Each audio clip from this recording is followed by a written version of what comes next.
విధిరాతను సైతం ఎదిరించగల శక్తి మనం చేసే పనులకు ఉంటుంది. మంచి పనులు చేస్తే నీ విధిరాత ఎలా ఉన్నా ఏదో ఒక రోజు నీకు మంచి జరుగుతుంది. చెడ్డ పనులు చేస్తూ పోతే నీ విధిరాత ఎంత గొప్పగా ఉన్నా పతనం తప్పదు. అందుకే విధిరాత కన్నా కర్మఫలం చాలా గొప్పది. హాయ్ అండి. నేను Swapna. Welcome back to our channel. అందరూ ఎలా ఉన్నారు? నేనైతే బాగున్నాను. మీరు కూడా బాగున్నారనుకుంటున్నాను. మీరు ఎలా ఉన్నారు ఏంటనేది కామెంట్ బాక్స్లో కామెంట్ చేసేయండి. వీడియో అయితే లాస్ట్ వరకు చూడండి, మీకు నచ్చుతుంది. వీడియో నచ్చితే లైక్ చేయండి, షేర్ చేయండి, మన ఛానల్ని సబ్స్క్రైబ్ చేసుకోండి. ఇది వచ్చేసి నా మార్నింగ్ రొటీన్ బ్లాగ్ అండి. నిన్న నైట్ అయితే దోసపిండి అయితే రుబ్బుకొని పెట్టుకున్నాను కదా, అదైతే ఇప్పుడు ఒక ప్లాస్టిక్ డబ్బాలో పెట్టుకొని ఫ్రిడ్జ్లో అయితే పెట్టేశాను. అలాగే ఇంక ఇప్పుడు దోశలు కానీ ఇంకొక గిన్నెలోకి అయితే కలుపుకొని పక్కనైతే పెట్టేశానండి. ఇదిగో ఇంక ఇక్కడ వచ్చేసి ఈరోజు తోటకూర పప్పు చేద్దామని ఇంకా ఇక్కడ తోటకూర అయితే కట్ చేస్తున్నానండి. ఫస్ట్ అయితే తోటకూర ఫ్రై చేద్దామని తోటకూరని చాలా సన్నగా అయితే కట్ చేశాననమాట. తర్వాత మళ్ళీ పప్పు చేద్దాము, ఫ్రై అయితే సరిపోదు కదా అని అయితే అనిపించింది. ఇక అందుకని పప్పు అయితే నానపెట్టేసానండి. ఇదిగో ఇక్కడైతే చూడండి ఆకుకూరలు అయితే సన్నగా కట్ చేస్తున్నాను. ఎప్పుడైనా సరే ఆకుకూరలు కట్ చేసుకునేటప్పుడు మనం ముందే ఆకుకూరలని శుభ్రంగా కడిగేసుకొని కట్ చేసుకుంటే మంచిది. ఎందుకంటే కట్ చేసిన తర్వాత ఆకుకూరలో ఉండే ప్రోటీన్స్ అనేవి పోతూ ఉంటాయి అన్నమాట, కట్ చేసిన తర్వాత కడిగామంటే. అందుకని ముందే కడుక్కొని తర్వాత కట్ చేయాలని అయితే చెప్తూ ఉంటారు చాలామంది. నేను కూడా అదే ఫాలో అవుతూ ఉంటానన్నమాట. ఓకే అండి. ఇంకో ఇక్కడైతే నేను ఇంకా ఆకుకూరలు అయితే ఇలా కట్ చేసేసాననమాట. ఇప్పుడైతే ఒక టమాటా, అలాగే పచ్చిమిరపకాయలు, ఇంకా ఈ ఆకుకూర, ఇది మొత్తం అయితే ఈ పప్పు గింజల్లో అయితే వేస్తున్నానండి, కందిపప్పులు. ఇందులో వేసి ఇంకా కొన్ని వాటర్ అయితే పోస్తానన్నమాట. అలాగే పసుపు ఇంకా ఉప్పు కూడా వేస్తున్నాను. కొంచెం చింతపండు కూడా వేస్తానండి. పప్పు వండుకునేటప్పుడు చింతపండు వేస్తానన్నమాట. ఇవన్నీ వేసేసి ఇంకా మూత పెట్టేసామంటే స్టవ్ మీద పెట్టేస్తే ఉడుకుతుంటుంది. ఇదిగో ఇంక ఈలోపు అయితే నేను అది ముట్టించేసి ఇంక ఈ గిన్నెలు అయితే తోమేసానండి. నిన్న నైట్ గిన్నెలు అయితే తోమలేదనమాట. ఇంకా గిన్నెలన్నీ అలానే ఉండిపోయినాయి, బాక్స్లు ఇవన్నీ. ఇంక అందుకని ఇప్పుడైతే గిన్నెలన్నీ నీట్గా క్లీన్ చేసేసి ఇంక ఇలా స్టాండ్లు అయితే పెట్టేస్తున్నాను. నేను ఎక్కువ శాతము నైటే క్లీన్ చేసి పడుకుంటానండి గిన్నెలన్నీ కూడా. ఇంక నేను నైట్ అయితే కొంచెం ఇబ్బందిగా అనిపించి తోమలేదు. ఇంక అందుకని ఈరోజు మార్నింగే తోమేశాను. అవి తోముకునే లోపు ఇదిగో ఇక్కడైతే పప్పు అయితే ఉడికిపోయిందండి. ఇంకా స్టవ్ అయితే ఆఫ్ చేసేస్తానన్నమాట. ఇంకా పప్పంతా స్టవ్ నిండా చూడండి ఎలా పడిందో. పప్పు వండితే చాలండి స్టవ్ మొత్తం నీట్గా క్లీన్ చేయాలన్నమాట. ఈ వ్లాగ్ వచ్చేసి గురువారం రోజు. ఇంకెటు రేపు ఈరోజు నైట్ నేను స్టవ్ని నీట్గానే క్లీన్ చేస్తాను కదా, అప్పటిదాకా అలానే ఉంచండి, పైన క్లీన్ చేసేస్తాను. ఇదిగో ఇక్కడైతే చూడండి పప్పు అయితే చక్కగా ఉడికింది. ఇంకొక విజిల్, 2 విజిల్స్ వచ్చిందాక ఉంచేసినట్లయితే పప్పు మాడిపోయేది అనమాట. కరెక్ట్ టయానికి అయితే ఆఫ్ చేసేసాను. ఇక్కడైతే ఒకసారి పప్పు గుత్తితోటి అయితే ఇలా ఎనుపుతున్నాను. ఇలా ఎనిపేసి దీన్నైతే పక్కన పెట్టేద్దాము. ఇంకా స్టవ్ మీద అయితే ఒక చిన్న బాండీ పెట్టుకున్నానండి. ఇంకా పప్పులోకి తాలింపు వేయాలి కదా, అందుకోసం నేను ఎక్కువగా ఆకుకూరలు వచ్చేసి తోటకూర, పాలకూర, అలాగే గోంగూర ఎక్కువ ఇవే తీసుకొస్తూ ఉంటానండి, ఇవే చేస్తాను. ఇంకా ఆకుకూరలో అయితే చాలా రకాలే ఉన్నాయి కదా, మెంతి కూర, ఇంకా ఏదో కుంటి కూర, ఇట్లాంటివి ఏవేవో ఉన్నాయండి. ఇంకా అవైతే ఎక్కువ తేనన్నమాట. పాలకూర, తోటకూర. తోటకూరలో కూడా 2 రకాలు ఉంటాయి కదా, కొయ్య తోటకూర, అలాగే పాల తోటకూర, ఏదో ఉంటుందన్నమాట. ఇంకా అవైతే తీసుకుంటూ ఉంటాను. ఇంకా బచ్చలాకు ఉంటుంది కదండి, బచ్చల కూర, అవి కూడా బాగుంటుంది. అది అయితే చాలా తక్కువ అనమాట. ఈ మధ్య అయితే దొరకట్లేదు కదా, ఎప్పుడో చిన్నప్పుడు తిన్నాను అంతే. ఈ మధ్య ఎప్పుడో బచ్చలాకుతో అయితే నేను పప్పు లేదా కూర ఎప్పుడు చేయలేదు. ఎక్కువ తోటకూర, పాలకూర, గోంగూర ఇవే తెస్తూ ఉంటానన్నమాట. ఆకుకూరలు తినటం కూడా మన ఆరోగ్యానికి చాలా మంచిదని చెప్తున్నారు. కానీ ఇప్పుడు ఈ ఆకుకూరల్లో ఏవి ఫ్రెష్గా ఉన్న ఆకుకూరలు, ఏవి పండించి తీసుకొస్తున్న ఆకుకూరలు, లేదా మొన్న ఏవో కొన్ని వీడియోస్లో చూసాం కదా, ఏదో లిక్విడ్లో ముంచేస్తే వడబడిపోయిన ఆకుకూరలన్నీ కూడా తాజాగా వచ్చేస్తున్నాయి. అప్పుడే పంట చేలో నుంచి కోసుకొని తీసుకొచ్చిన ఆకుకూరలు ఉన్నట్టున్నాయి అన్నమాట. చాలా భయమేస్తుంది కదా అట్లాంటి వీడియోలు చూసినప్పుడు. ఇలా ఆకుకూరలు తినాలన్నా కానీ ఏవైనా సరే జాగ్రత్తగా చూసుకొని ఆలోచించుకొని తెచ్చుకోవాలన్నమాట. తెచ్చుకునేటప్పుడు కూరగాయలు ఇట్లాంటివి ఏవైనా ప్రతిదీ కూడా కల్తీ అయిపోతుందండి. ఏది తినాలన్నా భయమే కదా. ఇట్లా అయితే చాలా కష్టమనమాట. ఏం చేస్తాం, మన చేతుల్లో ఏముంది? మార్కెట్‌లో దొరికేయి మనం తీసుకొచ్చుకొని తినాలి తప్పదు. అన్నిటిని మనం పండించుకొని, మనం తయారు చేసుకొని తినలేం కదా! ఏం చేస్తాం, తప్పదిక. అంతా దేవుడి మీద భారమేయటం. మనకి చేతనైంది చేయటం అంతే ఇక. ఓకే అండి. అక్కడైతే పప్పయితే తాలింపేసేసాననమాట. ఈరోజు పప్పయితే సూపర్ టేస్ట్ ఉందండి. నాకైతే భలే నచ్చింది ఈరోజు పప్పు.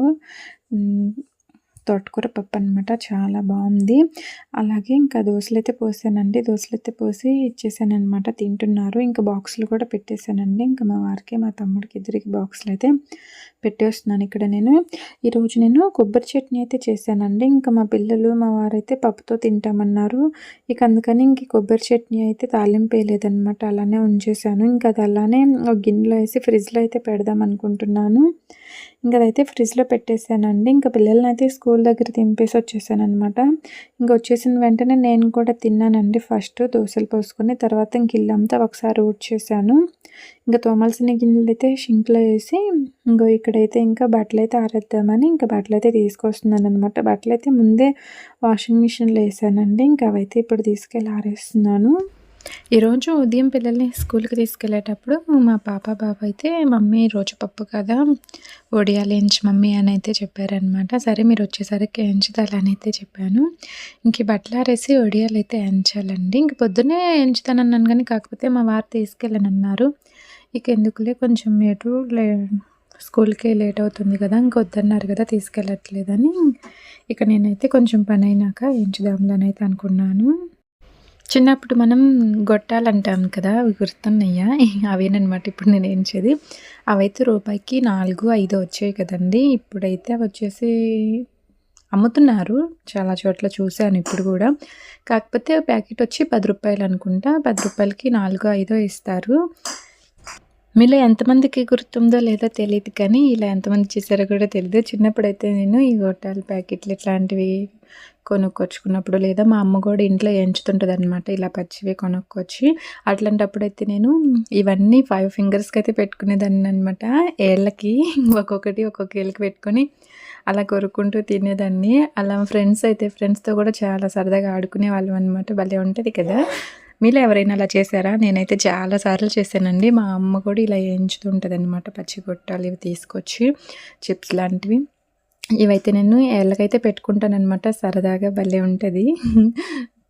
మొత్తం 5 ఏళ్ళకి, 10 ఏళ్ళకి పెట్టేసుకొని ఒక్కొక్కటి తింటూ భలే సరదాగా ఎంజాయ్ చేసేవాళ్ళం కదా! మాటల్లో అయితే చెప్పడానికి నా వల్ల కావట్లేదు కానీ, అప్పుడు మనం అలా చేసేటప్పుడు ఆ ఫీలే వేరు కదా! సూపర్ ఉంటదబ్బా! అలా చేయటం అయితే నాకు భలే ఇష్టము.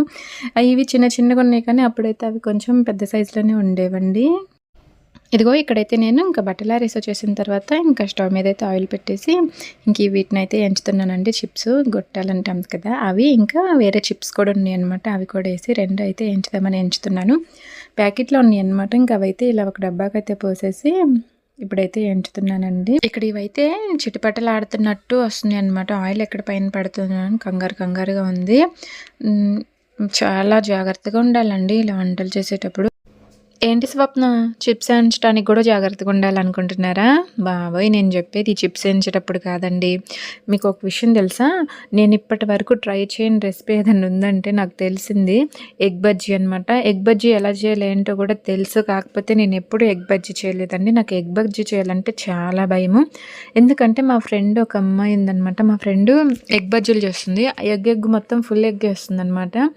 అట్లాగే కొన్ని చేసింది. ఇంక లాస్ట్‌లో ఒక 4 ఎగ్స్ ఉన్నాయండి. ఆ ఎగ్స్ చేసేటప్పుడైతే ఈ ఎగ్ అంతా ఆయిల్‌లోనే పేలిపోయిందండి. చాలా భయమేసిందనమాట. మొత్తం తన నిండా పడింది.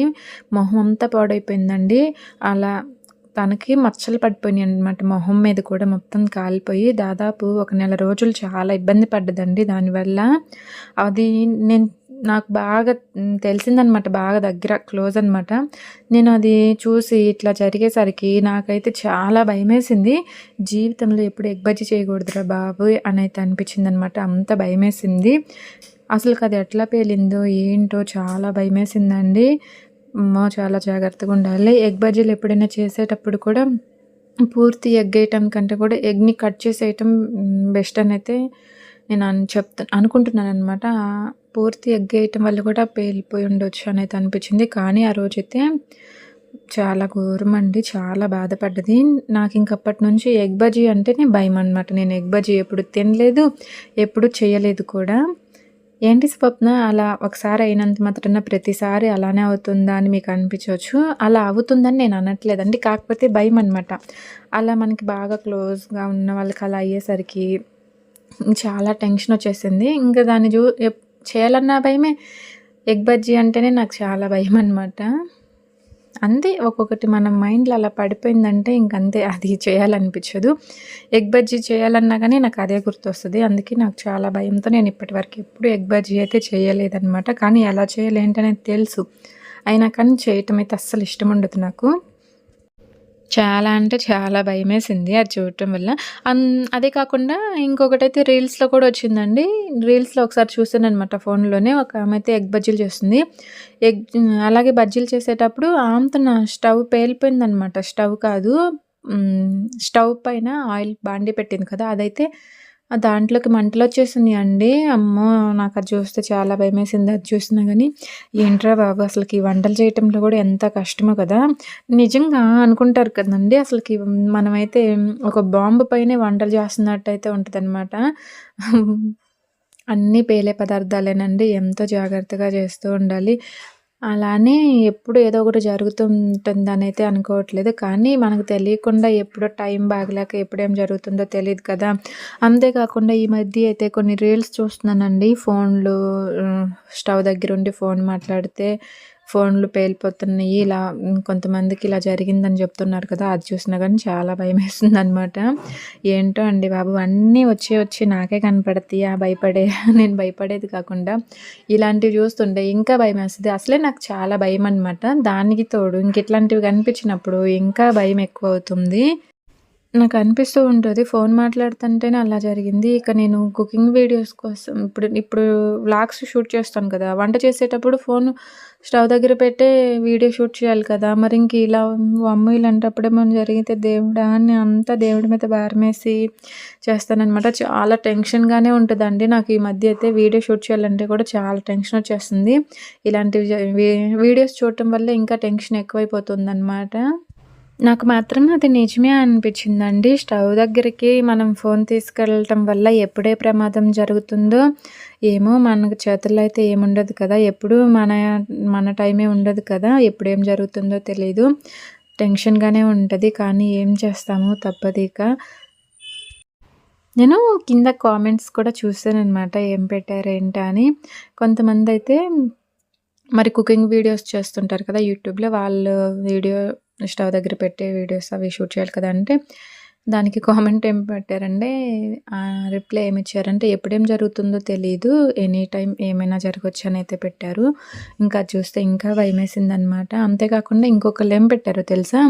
ఒకళ్ళకిద్దరికి ఇలా జరిగితే ఎవరు స్టాప్ చేయరు కదా! ఎక్కువ మందికి జరగాలి. ఏదైనా ఎక్కువ మందికి జరిగి ఎక్కువ మందికి ఇలా అయితేనే కదా! వాళ్ళు మానుకునేదనైతే అంటున్నారు. బాబోయ్! చాలా ఘోరంగా మాట్లాడుతున్నారనమాట.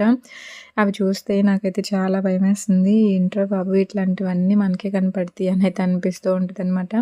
ఎలా అయినా గానీ స్టవ్ దగ్గర మనం ఫోన్ తీసుకెళ్ళినప్పుడు చాలా జాగ్రత్తగా ఉండాలండి.